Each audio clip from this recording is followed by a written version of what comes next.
বিয়েটা করেছি পারিবারিক ভাবে। বর্তমান যুগে বিয়ে করতে গেলে সবাই অল্প বয়সী মেয়ে খুঁজে। আমার বেলায় অন্যটা হয়নি। পারিবারিক মতামতে বিয়ে করলাম ক্লাস 9-এ পড়ুয়া এক সুন্দরী মেয়েকে। বাসর রাতে বউ আমাকে বাই বলাতে একদম থ হয়ে গেলাম। প্রশ্ন করলাম, আমাকে বাইয়া বলছো কেন? সে স্বাভাবিকভাবে উত্তর দিল, আপনার আম্মু আমাকে বলেছে আজ থেকে উনাকে মা বলে ডাকতে। আমি তখন বললাম, হ্যাঁ এটাই তো স্বাভাবিক, মাই তো ডাকবে। বউ কিছুক্ষণ চুপ থেকে বলল, তো আপনার মা যদি আমার মা হয় তাহলে তো আমরা ভাই বোন, তাই না? বউয়ের যুক্তি দেখে দু চোখ থেকে আবেগে আধা ফুটা জল গড়িয়ে পড়লো। অধিক সুখে পাথর হয়ে খাটের এক কোণে বসে রইলাম। তারপর বউ আমার বলল, এই যে ভাইয়া শুনেন। ভাইয়া ডাকা শুনে দুঃখে আমার কলিজা ফেটে কিডনিতে গিয়ে লাগলো। জন্ম থেকে এই পর্যন্ত যতটা মেয়ের প্রতি ক্রাশ খেয়েছি সবগুলা মেয়েই আমাকে ভাইয়া ডেকে আমার প্রপোজ করাতে পানি ঢেলে দিয়েছিল। শেষ পর্যন্ত আমার বউও ভাইয়া ডাকাটা বাদ দিল না। এ জীবন রেখে কি লাভ? ইচ্ছে হচ্ছে মেয়েটাকে বিষ খাইয়ে আমি সুইসাইড করি। নিজেকে সামলে সাড়া দিয়ে বললাম, হ্যাঁ বলো বই না। তখন সে বললো, একটা বিড়াল এনে দিবেন। বউয়ের মুখে এমন কথা শুনে অবাক হয়ে ওর দিকে মুখ ঘুরিয়ে বসে বললাম, বিড়াল দিয়ে কি করবা শুনি?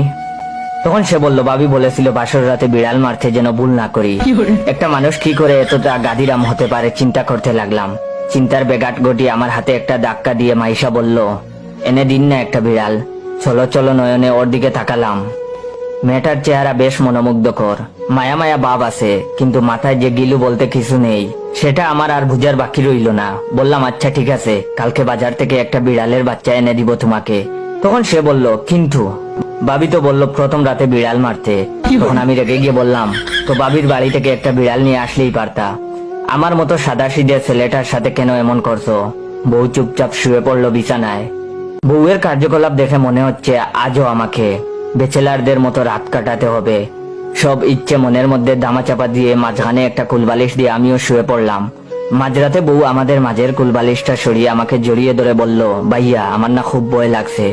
আমি কথা না বাড়িয়ে ওর কানের কাছে মুখ নিয়ে বললাম, মাঝরাতে এখানে ভূত আসে, আলাদা কাউকে দেখলেই জাপটে ধরে, ভালো করে জড়িয়ে ধরো আমাকে।